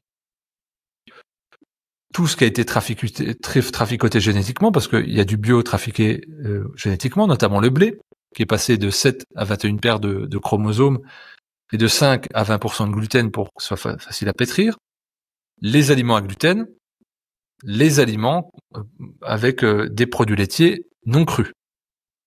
Et puis tout ce qui est sucre, enfin bon, ça fait partie et stimulant. Ça n'appartient pas à l'alimentation humaine. Après que vous mangiez beaucoup de gras, que vous mangiez beaucoup de crus, beaucoup de cuit ou beaucoup d'amidon, ça, c'est vous seul qui allez le découvrir avec soit la connaissance, soit l'expérience. Vous faites des tests. Moi, je dis en hygiénisme, il faut entre 5 et 15 ans pour trouver son rythme alimentaire. Les gens sont déprimés quand je leur dis ça. Je dis, mais regarde, tu vas évaluer dans ta santé. Comme là, on parlait des règles tout à l'heure. Hop, sitôt que j'ai moins de règles douloureuses, que mon système endocrinien fonctionne autrement, j'aurai d'autres besoins. Puis entre-temps, peut-être, je vais peut-être tomber enceinte. Je vais peut-être travailler de nuit un peu, si je suis infirmière, enfin, je vais peut-être déménager. Je vais peut-être subir des décalages horaires. Je vais peut-être faire une autre activité physique très intense. Je vais faire du sport d'endurance. Puis après, je vais me mettre au crossfit, qui est plus explosif et qui repose sur des poids. Puis après, je vais me mettre à la marche tranquille. Vous voyez, on varie dans notre vie, tout le temps. On varie au niveau physiologique, mais on varie au niveau de nos hygiènes de vie, de notre travail, de notre vie familiale, etc.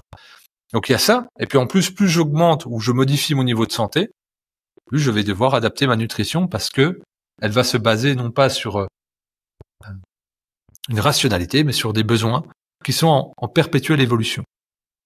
Oui, puis à cela va se rajouter aussi le côté éthique les valeurs qui nous sont propres, le budget qu'on peut y allouer, le côté Exactement. écologie, le côté manger local, manger pas local, manger. Donc effectivement, il y a aussi cette composante malgré tout de notre évolution spirituelle, mentale, intellectuelle, qui fait que il va falloir parfois repenser des choses. Mais en tout cas, moi, ce que je retiens vraiment d'essentiel dans ce que tu dis, c'est le côté non dogmatique et de pas être dans un courant alimentaire, mais de chercher ses véritables besoins alimentaires, puis d'y répondre. Parce qu'effectivement, après, ça va avoir des réactions en chaîne qu'on ne voit pas tout de suite, et c'est ça qui est parfois un petit peu le nerf de la guerre, c'est-à-dire que le corps, il est tellement résilient que on va pouvoir adopter une alimentation qui ne nous est pas complètement adaptée pendant des mois, des années. Et puis à un moment donné, on a des symptômes et le trouble du sommeil en est un. Et on se dit pas que c'est notre alimentation puisqu'on mange comme ça depuis 10, 15 ans, 20 ans.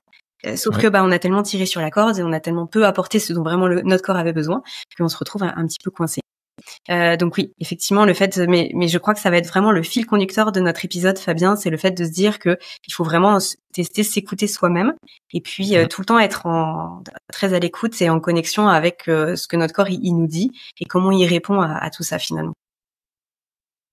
C'est ça, c'est l'écoute des besoins. Puis en effet, comme tu le dis, on peut tirer sur la corde. Hein. Comme je disais pour le sommeil, on peut abuser. Et sur l'alimentation, elle peut être complètement déséquilibrée, mais on peut en voir les effets des mois, des années plus tard.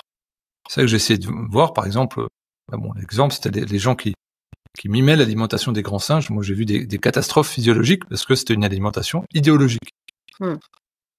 N'oublions pas que nous sommes des espèces opportunistes.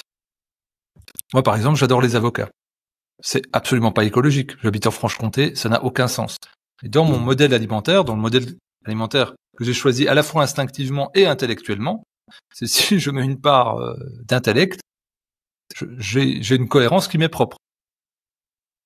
C'est la mienne, hein. Et on peut dire, attends, ça n'a pas de sens, là, tu nous parles d'écologie, de trucs, d'instinct, mais tu peux pas exercer ça. Oui, mais c'est ma zone d'ombre, on va dire, mon angle mort. En fait, on en a tous, tout le temps.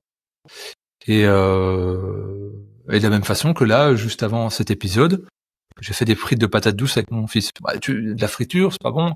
Oui, mais là, c'était un instant familial et social que j'ai passé avec mon fils. Bon, voilà, pour telle raison, tiens, on fait des frites. Les gens vont dire, mais c'est pas du tout ce que tu peux prôner. Mais moi, je prône pas le dogmatisme. Je prône pas l'indolence non plus. Je prône l'équilibre et la vraie connaissance des choses. Donc, je sais ce que je fais quand je mange un avocat, je sais ce que je fais quand je mange des frites. Et je sais pourquoi je le fais. Et il y a d'autres fois, je me contrôle pas non plus. Et puis, sans doute que là, j'ai préparé de quoi faire une mousse au chocolat. Il y a aucun intérêt nutritionnel dans la mousse au chocolat. Il y a un intérêt émotionnel. C'est accepté. Par contre, je peux pas être que dans l'émotion, je peux pas être que dans le plaisir. Ça, c'est 10% de mon alimentation, le plaisir et l'émotion. Le reste du temps, c'est d'être contrôlant et le plus responsable possible. Et d'essayer de pas se raconter d'histoire non plus. Mais là, voilà, on va préparer une mousse au chocolat maison. J'ai des œufs de poule, j'ai de la chance. Et puis je vais faire mes blancs, enfin voilà, pas rajouter de sucre. Enfin, je vais faire ma petite affaire. Et puis voilà. Donc le plaisir ne sort pas, mais par contre j'ai une nutrition qui est pour mes cellules, mon système digestif, qui n'est pas pour mes émotions. Mais j'ai une petite partie de cette alimentation qui vient satisfaire une zone émotionnelle. Alors justement, on va enchaîner avec l'absence d'alimentation et le jeûne, parce que je vois l'heure qui tourne et je sais que tu es attendu juste après, donc je voudrais pas abuser de ton temps, Fabien. Mais j'avais encore deux sujets à voir avec toi, et c'est effectivement cette absence d'alimentation. Eh bien, c'est aussi un gros point d'interrogation. Je le constate dans mes accompagnements. Les personnes qui viennent me voir parfois vont être vraiment dans une surabondance, avec 4, 5 repas par jour, des repos digestifs très très très courts, et puis le fait de ne pas entrevoir une autre façon de pouvoir se nourrir au-delà du fait de tout le temps s'apporter quelque chose à manger. Et c'est vraiment leur cadre de référence. Mais à l'inverse, je constate aussi, je vois, j'en accompagne des personnes qui, malgré leur fatigue, leur épuisement, vont faire des semaines de jeûne ou vont être en jeûne intermittent, voire même plus que du 16-8, ou alors vont faire des journées de jeûne très régulièrement chez elles, en plus d'activités sportives très intenses. Donc là, je t'ai cité un petit peu les deux extrêmes. Là, je te pose la question, selon toi, ton expérience, ton point de vue, où est-ce que on peut mettre le curseur quand on est fatigué, qu'on a des problèmes de sommeil? Mais je te pose la question aussi, bien sûr, à l'inverse, c'est-à-dire, est-ce que tu as remarqué, toi, dans ta pratique, dans l'encadrement des jeûnes que tu as pu faire, que le jeûne pouvait améliorer le sommeil? Quels étaient les résultats? Et est-ce que ça dure dans le temps, si toutefois il y a des résultats? Alors, je sais qu'il y a plusieurs questions. Dans ma question, je te laisse prendre dans le sens que tu veux, peu importe. Ouais, on va remettre dans l'ordre. On va faire. Bah oui, parce qu'en fait, tout s'entrechoque. C'est éminemment logique. Puis évidemment, dès l'instant qu'on commence à rentrer dans la nuance et le particularisme, on peut pas avoir une question simple. C'est pas possible. Et donc ça, c'est la continuité de tout ce qu'on développe depuis 1 heure. Donc de manière globale, quand une personne est fatiguée, elle a besoin de se reposer. Et on a dit que le repos seul crée de l'énergie et que l'alimentation c'était le carburant. C'était pas l'énergie, c'était le carburant. C'est pour ça qu'il est possible de se priver de carburant et de fonctionner pendant plusieurs dizaines de jours, 20, 30, 40, 50 jours, sans avoir de carburant. Parce que nous avons des réserves, des carburants déjà, sous forme de glycogène, pendant un temps, puis après de réserves graisseuses. Et donc on transforme ces graisses en sucre pour le corps. Et puis surtout, nous appliquons du repos. Donc je dirais que quelqu'un qui est épuisé, le jeûne régulier, comme tu le nommais, c'est-à-dire avec du jeûne intermittent, pour moi c'est pas bon. C'est pas bon. Elle a plutôt besoin d'un soutien métabolique, c'est-à-dire que quand le repos, la création d'énergie n'est pas là, il faut appeler le carburant. D'ailleurs, tous les gens qui nous écoutent ou nous regardent l'ont déjà vécu. Quand vous dormez pas assez, quand vous faites une nuit blanche, quel est votre recours immédiat? Manger. Et le corps, en fait, il va compenser la dette énergétique par l'afflux de carburant. Donc, si vous êtes fatigué, et si en plus vous mettez dans le jeûne, dans la privation d'alimentation, c'est pas bon. Et je dirais que pour la relance métabolique, c'est peut-être mieux de faire des petits repas, quitte à court-circuiter et à réduire les temps de repos du système digestif, mais ça durera qu'un temps, mais il faut le faire. Parce que si vous baissez votre métabolisme, c'est la globalité de votre fonctionnement qui est mise à mal.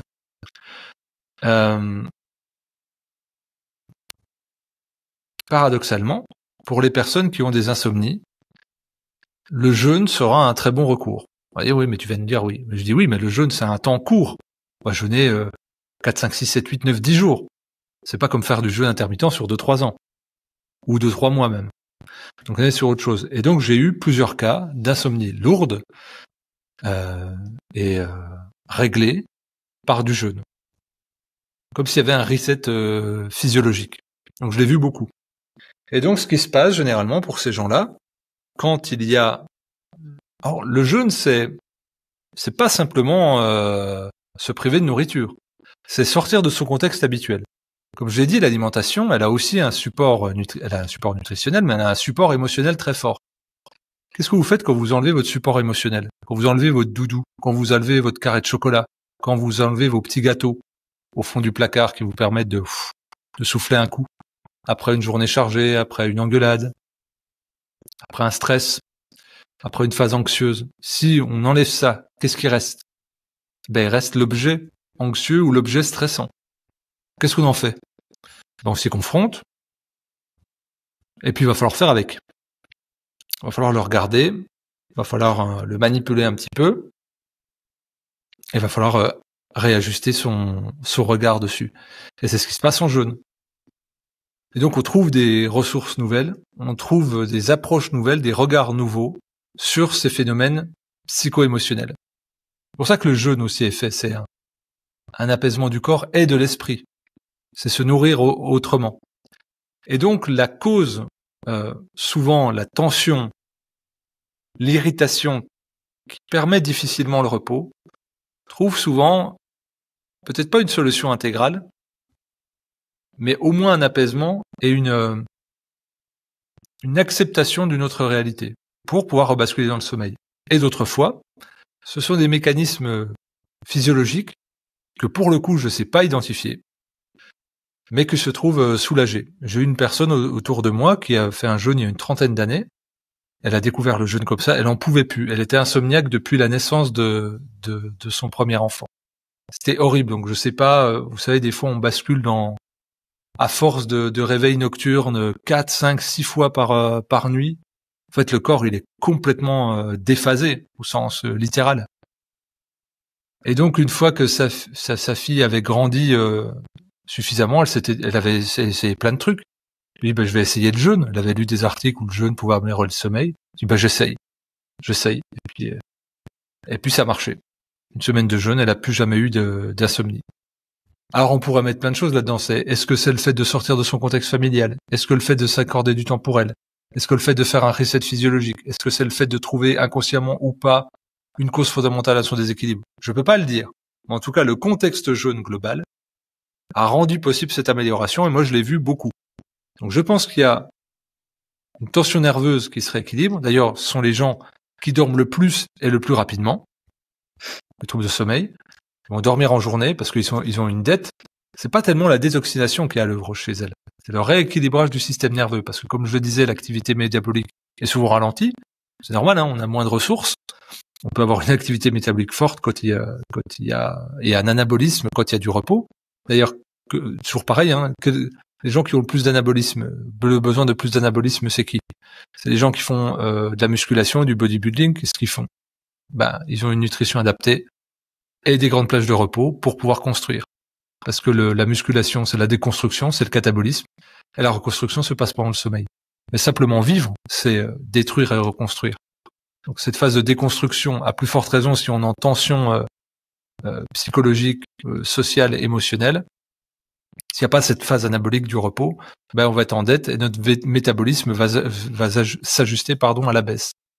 Donc le jeûne va redéclencher un mouvement vertueux vers la reprise en main de quelque chose qui est anabolique, donc où la personne va dormir beaucoup pendant son jeûne, par plage incohérente, là où d'autres, qui ont un métabolisme stable, dormiront 3-4 heures par jour. Et diront, et eux, ils angoissent de repartir du jeûne fatigués. Mais jamais. Parce qu'une grande partie de notre sommeil, on le passe à digérer. Et que l'activité de détoxination, c'est sur le système nerveux central, donc c'est une forme d'irritation. C'est pour ça que je parlais d'irritation pendant les règles. Hein.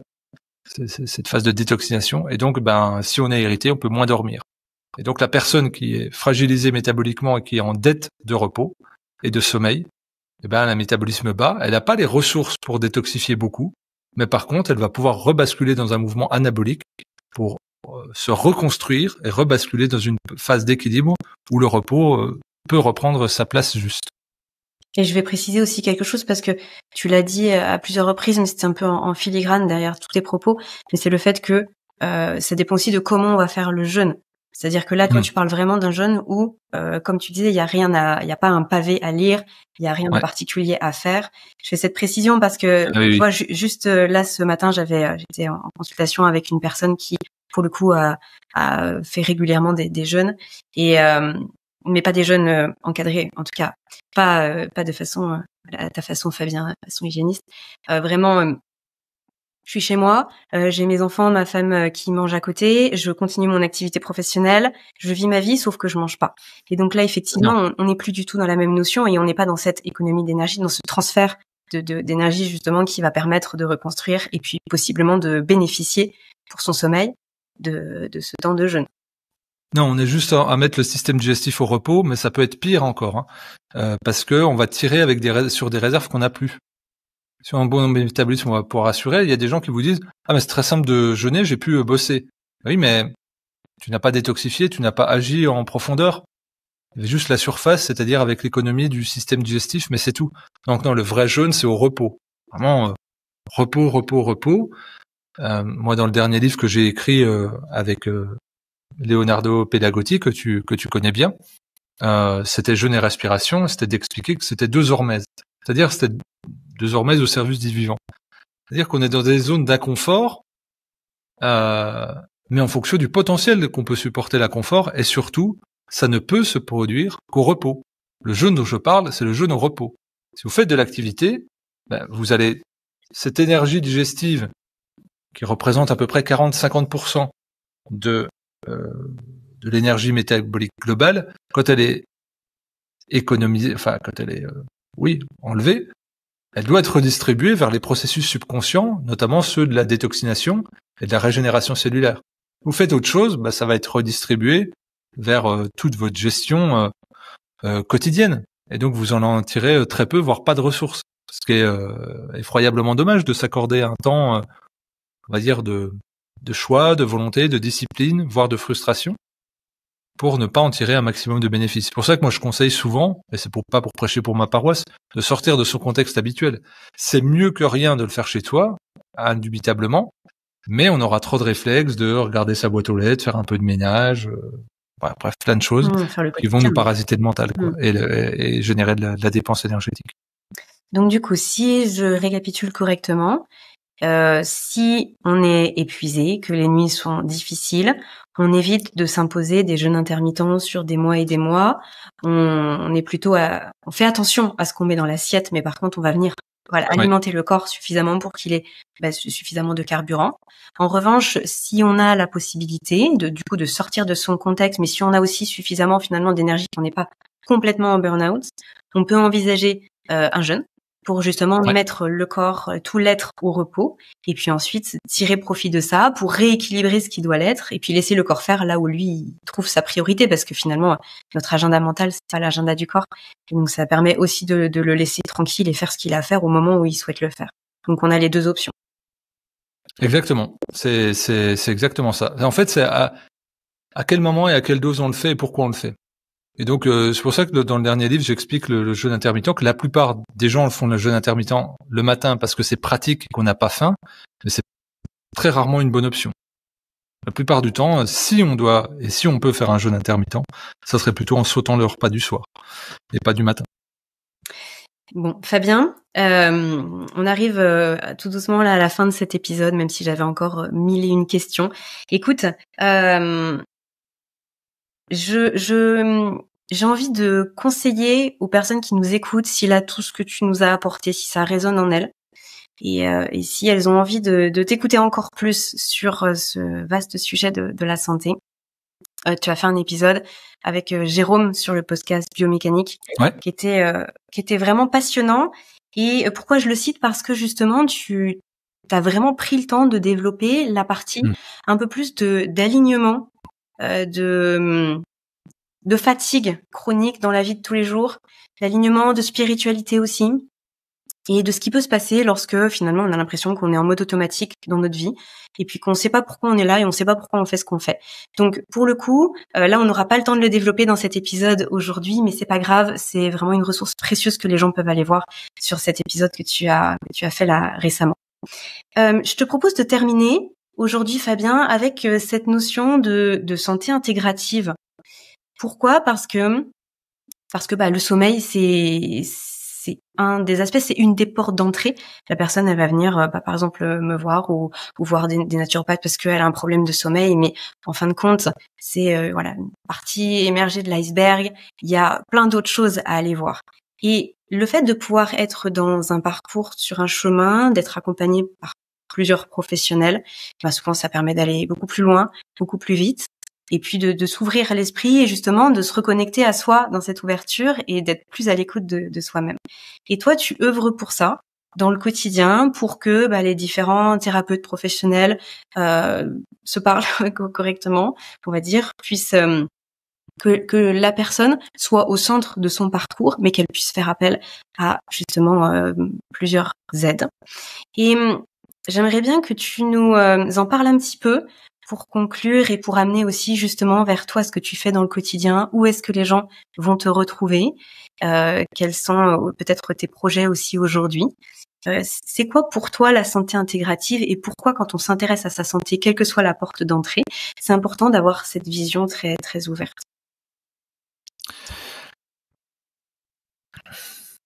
Quand on souffre, c'est presque le seul moment où on va s'intéresser à sa santé. Quand tout va bien en apparence, on va pas se poser des questions sur comment améliorer sa santé, sauf si on est en quête de performance ou intellectuelle ou physique.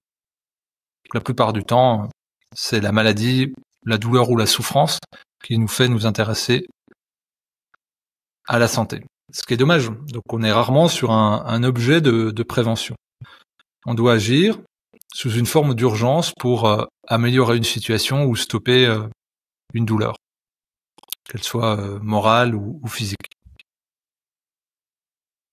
Et donc là, on va beaucoup attendre de l'extérieur. Et cette tension inconfortable qu'on vit peut nous faire manquer de lucidité et nous faire adhérer non pas à des approches, mais à des idéologies, voire à des dogmes. Et on peut s'y perdre. Si on choisit de faire une démarche de prévention, on prend le temps, avec cette lucidité acquise, d'aller en quête d'informations, de courants, de professionnels, de personnes, et de tester. Il n'y a pas vraiment d'enjeu, si ce n'est celui de la découverte ludique presque enfantine de mieux se connaître, de mieux se comprendre, et de partager. Et lorsque on arrive à faire ça, cette prévention renforcée fait qu'on a beaucoup moins de facteurs pour dégrader son état de santé. Néanmoins, si ça arrive, et ça peut même arriver de manière accidentelle, l'idée, c'est de faire un fonctionnement pour moi de santé intégrative qui est la seule approche de santé qui vaille. La seule. Pourquoi ? Parce que c'est celle qui responsabilise l'individu. C'est que l'individu n'est pas en recherche d'un gourou, d'un mentor, d'un sauveur. Il est en recherche d'informations pour se responsabiliser puis se mettre en action lui-même. Donc il choisit de faire 50% du chemin vers sa pleine santé. Mais il ne peut pas guérir tout seul, souvent. C'est lui-même qui se guérit, parce que c'est son corps qui va catalyser des remèdes, des principes actifs, qui va avoir une résilience, qui va avoir une homéostasie. Et autour de lui, il doit se constituer une équipe. Une équipe qui va prendre en charge ses émotions, ses bilans sanguins, sa nutrition, sa digestion, sa détoxination, sa régénération, son psychisme, son histoire, sa biomécanique. Et donc, peut-être qu'il aura un médecin généraliste, un radiologue, un nutritionniste, un naturopathe, un ostéopathe, un kinésithérapeute, un coach sportif, un psychologue, que sais-je, quelqu'un qui va venir s'agréger en fonction des besoins et des compétences et puis former une équipe qui sera mobile. Et cette équipe échangera les uns avec les autres. On le voit un petit peu en oncologie, pas encore assez. On le voit dans certaines maisons de santé, pas encore assez. C'est une goutte d'eau dans un océan de besoins. Mais ça va grandir parce qu'on va y être poussé, parce qu'il y a une désertification des prises en charge médicales, il y a une raréfaction des spécialistes, il y a une difficulté d'être pris en charge correctement aux urgences, il y a un déremboursement de beaucoup de maladies, dont les affections longue durée, là, qui sont en train d'être menacées par la loi. Il y a des fermetures de services, il y a des fermetures de centres de soins.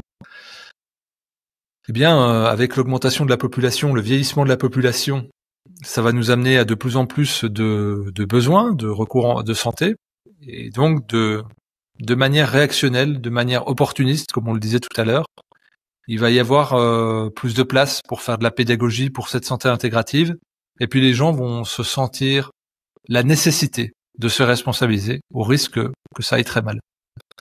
J'ai habité il y a une vingtaine d'années au Canada, avec un pays où j'ai gardé des contacts.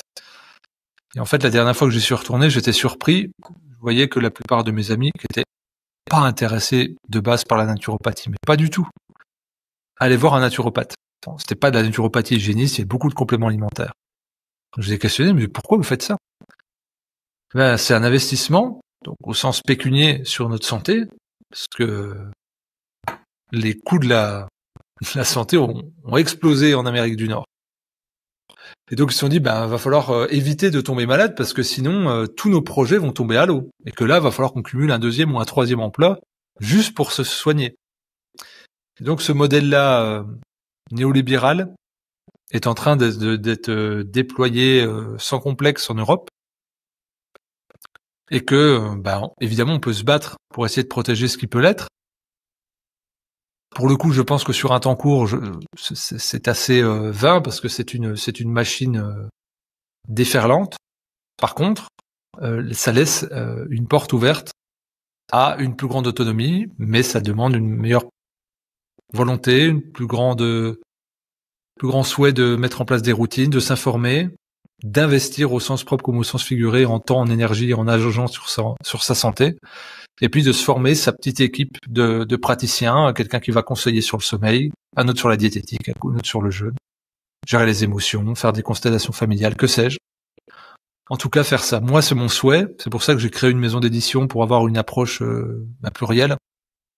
Faire collaborer des auteurs et des formateurs en cohérence et parfois avec des approches qui semblent paradoxales, mais qui tendent vers un seul but. Et puis parce que les besoins de chacun sont uniques. Donc moi, mon travail ou sacerdoce ou que sais-je, c'est d'essayer de faire rayonner et résonner chez les gens cette notion d'approche intégrative de la santé. C'est pour ça que je collabore avec beaucoup de médecins. Et puis d'essayer de documenter ça. Là, le livre que j'écris sur les grands singes, c'est évidemment une ode au merveilleux système adaptatif humain. Donc il y a plein de gens qui sont terrorisés de ce qui se passe comme crise. Si vous le regardez de manière historique, c'est une crise parmi d'autres. Il y a beaucoup de moyens technologiques, mais l'histoire de l'humanité est faite de crises. Et nous avançons dedans. Vaille que vaille, faut se mettre au travail, faut avoir un bel entourage, un travail émotionnel, une forme de travail spirituel pour avoir une certaine foi en l'existence. Et puis il y a des belles choses qui se créent. Oui, l'IA va bouleverser la santé parce que elle a des capacités incroyables d'apport en information, mais rien ne remplacera la clinique et la finesse, la subjectivité, l'instinct du praticien, c'est une forme d'art qui fait que notre premier besoin, dans ce qui va arriver, dans ce qui est là, c'est d'être en lien. C'est pour ça que j'ai un lieu de formation aussi, c'est de dire, bien sûr les livres, bien sûr les formations en ligne. Moi, j'ai toujours fait des formations présentielles, mais je vais accentuer encore plus. Ce sera des plus petits groupes. Mais ceux qui voudront vivre des expériences incarnées d'échanges et de transmission autres, pourront le faire. Donc voilà, moi j'ai un enthousiasme à voir émerger cette santé intégrative qui partira d'une nécessité tout autant qu'un va dire d'un besoin opportuniste. Mais peu importe, l'idée c'est qu'on travaille ensemble, qu'on avance ensemble et qu'on grandisse ensemble. Merci beaucoup Fabien pour ces mots de la fin qui sont très forts, très impactants. Je mettrai bien sûr en descriptif du podcast et aussi sur YouTube en descriptif de la vidéo pour ceux qui nous auront qui auront été avec nous en vidéo sur cet échange, les liens qui renvoient vers toi, le point d'entrée le plus, on va dire le plus facile pour quelqu'un qui aujourd'hui ne te connaîtrait pas encore. C'est quoi? Ça va être d'aller sur ton site internet, sur ta chaîne YouTube. Ouais, c'est fabiamoine.fr. Il y a à peu près tout. Il y a mes vidéos, il y a mes livres, il y a mes documentaires, mes formations, mon CV. Il y a un peu tout. Et donc on peut voir ce que je fais, ce que je développe. C'est là où c'est le plus simple. Ouais. Très bien. fabiamoine.fr. Super. Eh bien, je mettrai ce lien-là en priorité. Comme ça, il y aura juste un clic à faire pour pouvoir aller encore plus loin. Écoute, Fabien, merci infiniment pour ton temps, pour tes partages, pour tes explications et ta pédagogie qui est toujours en rendez-vous. Et puis, je te souhaite une belle suite de journée. Merci à toi pour l'accueil et puis merci aux gens qui sont restés jusqu'au bout et qui ont pris le temps. Portez-vous bien.